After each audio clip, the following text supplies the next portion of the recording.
Assalamualaikum warahmatullahi wabarakatuh. Pada hari ini, kumpulan kami akan membentangkan tentang kajian kes mengenai agenda etisme. Okey, apa itu etis? Etis ini adalah sebuah istilah yang berasal daripada perkataan Yunani iaitu etios yang bermaksud tiada Tuhan. Okey, menurut The Encyclopedia of Religion, etisme ini adalah sebuah doktrin bahawa Tuhan tidak wujud dan kepercayaan terhadap kewujudan Tuhan itu merupakan kepercayaan yang palsu. Dan menurut sajarah Islam pula, etisme bukan sahaja menolak kewujudan Tuhan serta agama, malah etis juga bermaksud mereka yang mengingkari serta mendustakan kewujudan Allah Subhanahu Wa Taala atau disebut sebagai kufur, murtad dan tidak beragama. Secara umumnya, etis ini boleh difahami sebagai orang yang tidak mengakui atau mempercayai kewujudan Tuhan. Manakala etisme bermaksud fahaman atau kepercayaan yang tidak mengakui kewujudan Tuhan. Okey, sedikit sejarah mengenai etis. Pada zaman tamadun Greek, beberapa tokoh seperti Diagoras of Meles dan Epicurus telah mengemukakan idea mengenai etisme ini, iaitu tiada kepercayaan terhadap kewujudan Tuhan atau dewa dan mengingkari metafizik, kebangkitan dari risalah. Mereka ini hanya berpegang dengan logik akal semata-mata. Pada tanggal 3 Ogos tahun 2017, negara kita digemparkan oleh media arus perdana mengenai laporan mereka tentang pertemuan kumpulan etis di Atheist Republic Consulate of Kuala Lumpur. Hal ini amat membimbangkan negara kita kerana seperti yang kita tahu, etisme ini adalah salah satu perkara yang akan menyimpangkan akidah kita sebagai orang Islam.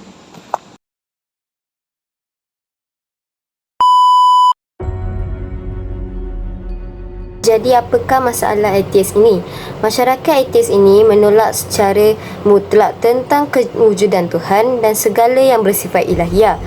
Mereka telah menetapkan hujah bahawa tiada kewujudan Tuhan dan kegagalan sains untuk menunjukkan bahawa adanya kewujudan Tuhan tersebut. Kenapa mereka menetapkan hujah ini adalah kerana berlakunya kebebasan untuk membuat keputusan sendiri di mana mereka percaya bahawa tiada kewujudan Tuhan yang menentukan dan membantu mereka. Sebagai contoh, sebab kenapa mereka mempraktiskan etis ini adalah kerana apabila mereka berada di dalam kesusahan, mereka sering meminta pertolongan daripada Tuhan. Akan tetapi Tuhan tidak mengendahkan dan juga tidak membantu mereka dalam permohonan mereka, iaitu sama ada dengan doa ataupun dengan melakukan ibadah seperti solat dan sebagainya. Jadinya pada zaman ini terdapat banyak masyarakat yang percaya bahawa tiada kewujudan tersebut. Ini adalah disebabkan oleh andaian yang mereka buat bahawa Tuhan tidak mengendahkan dan juga tidak membantu mereka dalam kesusahan yang mereka hadapi dalam kehidupan harian dan dalam kehidupan mereka. Dan ini adalah disebabkan oleh kebebasan mereka untuk membuat keputusan sendiri dan juga menentukan segala keputusan yang mereka mahu membuat dalam hari-harian mereka. Jadi mereka mempraktiskan etis ini kerana mereka percaya tiada kewujudan Tuhan dan bahawa tiada kewujudan agama tersebut.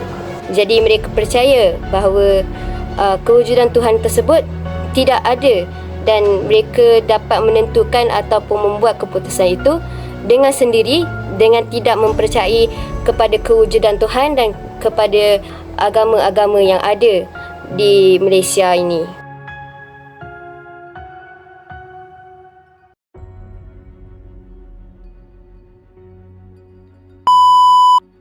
Jadi, seperti perkara-perkara yang lain, fahaman etisme ini sendiri punya beberapa faktor-faktor tertentu yang mendorong kepada perkembangannya. Antaranya ialah perkembangan teknologi dan sains di mana kewujudan teknologi maju seperti kalkulator dan telefon bimbit bermakna manusia tidak perlu bergantung kepada Tuhan dalam menghadapi kesusahan kerana mereka sebaliknya boleh merujuk sahaja kepada teknologi yang canggih yang diberikan kepada mereka bagi mencari jawapan dari sesuatu kesulitan tersebut. Pada masa yang sama, kewujudan teknologi yang sama canggih seperti roket dan satelit membolehkan manusia menjaga kebaikan misteri alam semesta dengan menggunakan teknologi tersebut tanpa perlu merujuk Tuhan sebagai median jawapan. Faktor kedua pula ialah fahaman sosial progresif yang menganggap adat dan norma sesuatu pembalik ubah yang berubah-ubah dan bukan sesuatu yang tetap dan abadi. Dalam pada ini, gaya kehidupan keagamaan itu dipandang remeh dan dianggap sebagai sesuatu yang tidak perlu dicontohi, dan pada masa yang sama, fahaman ini juga menyanjungi secara amnya nilai pembaharuan dan pada masa yang sama mengkaji nilai lama, dan oleh itu anggapan konservatif itu dianggap sebagai satu nilai negatif. Faktor yang ketiga pula ialah faktor moraliti yang mendakwa bahawa tidak perlu wujud rasa takut terhadap neraka atau kajian daripada syurga, serta menganggap bahawa manusia punya kebolehan untuk membuat baik atau jahat tanpa memerlukan kewujudan Tuhan atau syaitan. Faktor yang keempat dan terakhir pula ialah kejahilan agama yang dieksploitasi oleh penyebaran fahaman melalui media bebas seperti liberalisme dan pluralisme agama yang membawa fahaman yang bertentangan dengan Al-Quran dan Sunnah, seperti prinsip penghakisan agama daripada kehidupan ataupun sekularisme, dan anggapan bahawa semua agama adalah sama rata dan tempat dari segi fahamannya, yang merupakan prinsip asas fahaman pluralisme yang jelas sekali lagi bertentangan dengan fahaman Al-Quran dan Sunnah yang menganggap bahawa ajaran Islam adalah satu ajaran yang tepat dan benar, manakala ajaran-ajaran lain adalah fahaman yang telah diseleweng dan tidak begitu tepat dalam fahamannya.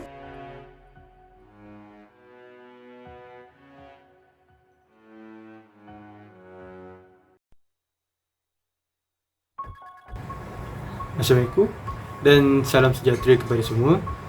Baik, hari ini saya ingin membicarakan sebuah permasalahan yang semakin relevan dalam masyarakat kita. Jadi, kesan-kesan permasalahan yang perlu kita perhatikan adalah yang pertama, orang yang etis ni dia ketiadaan kepercayaan pada Tuhan atau entiti ilahi yang boleh mengakibatkan kemerosotan nilai-nilai moral dan etika dalam masyarakat. Agama sering menjadi landasan untuk berpegang pada prinsip moral yang kuat, dan tanpa itu, kita mungkin berisiko kehilangan panduan moral yang jelas. Jadi, jikalau tak adanya agama dalam kehidupan kita, kita tidak mempunyai panduan yang jelas dalam kehidupan kita. Jadi, untuk yang kedua pula, atheism seringkali dikaitkan dengan ketidakbersyukuran atau nihilism ketika seseorang tidak mempunyai kepercayaan tentang adanya kehidupan setelah mati atau tujuan hidup yang lebih tinggi. Mereka mungkin mengalami kekosongan atau kehilangan makna hidup. Jadi orang-orang yang etis ni, kalau nak dikatakan balik, mereka ni bila dah tak ada agama, mereka hanya percaya pada sains. Mana sains pun kata hidup, kita ni hidup dekat bumi, kita hidup mati, hidup macam tu. Maknanya kita tak ada, macam dalam Islam, kita percaya bahawa dalam setelah kita mati akan adanya syurga dan neraka. Tapi pada mereka tak, mereka tidak mempercayai sebuah kepercayaan.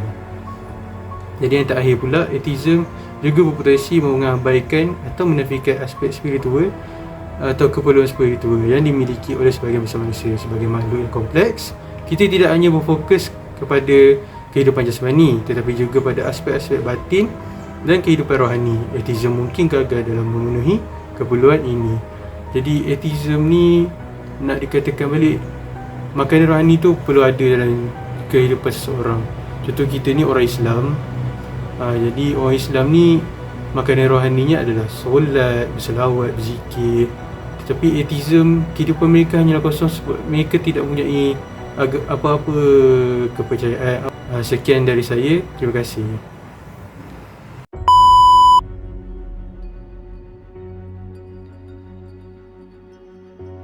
Seperti yang sudah maklum, yang fahaman etis ini bermaksud tidak mempercayai kewujudan Tuhan. Walaupun dikatakan mereka tahu bahawa terdapat kuasa luar biasa di sekeliling mereka, tetapi mereka tidak yakin ianya dapat dibuktikan kewujudannya, dan golongan ini tidak akan mengakui kewujudan Tuhan. Oleh itu, di bahagian saya dalam video ini, saya akan menerangkan inisiatif atau langkah yang diambil untuk mengatasi isu etis ini. Di Malaysia, fahaman etis ini adalah bertentangan dengan prinsip hukum pertama negara, iaitu kepercayaan kepada Tuhan.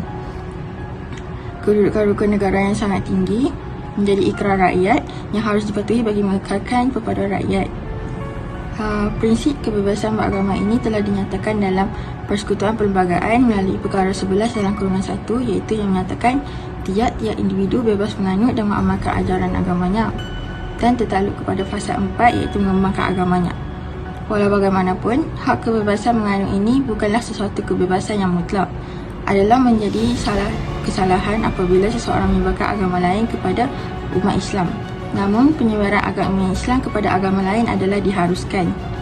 Seterusnya, golongan ini pula perlu banyak membaca buku-buku ilmiah. Sebagai contoh, Sam Harris yang telah menulis sebuah buku yang berjudul The End of Faith, yang telah memberikan peranan dan kontribusi besar pada gerakan ini dalam menekankan impak destruktif agama pada umat manusia. Buku ini sangat menarik. Pertanyaan-pertanyaan dan isu-isu yang diangkat pada dasarnya adalah hal-hal yang sebenarnya menjadi fikiran setiap orang saat ini. Majlis Agama Islam Selangor juga telah mengeluarkan sebuah buku yang berjudul Etis atau Satu Penelitian Awal, yang menjawab dan membahas pelbagai spekulasi dan persoalan yang bermain dalam minda. Akhir sekali, peranan daripada pihak masyarakat juga penting, iaitu golongan seperti ini memerlukan sokongan moral daripada masyarakat. Sebagai contoh, mengajar golongan-golongan ini untuk menyertai program-program atau aktiviti keagamaan seperti Forum Perdana Hal Ehwal Islam, yang kita sedia maklum bahawa sentiasa membahaskan isu-isu semasa dan topik-topik yang hangat pada masa kini. Selain itu, majlis-majlis seperti Nuzul Al-Quran atau Maulidur Rasul untuk memperkukuhkan lagi kepercayaan mereka terhadap kemenjadian perkara gaib.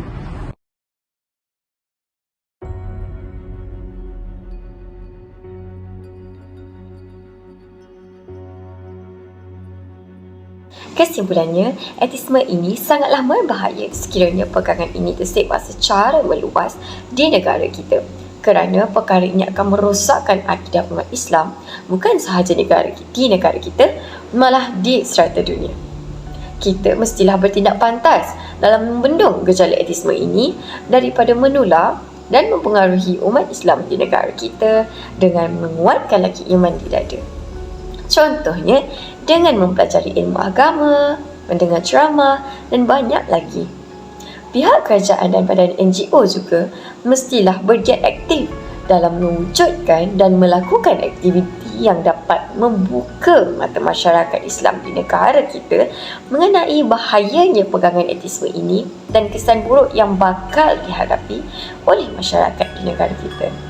Contohnya, pihak Kementerian Media dan Komunikasi boleh menyebarkan maklumat tentang bahayanya pegangan etisme ini dan info-info mengenai pegangan etisme ini di dalam platform media sosial seperti Instagram, TikTok dan Facebook. Hal ini akan memudahkan maklumat tersebut dapat disampaikan kepada semua peringkat umum.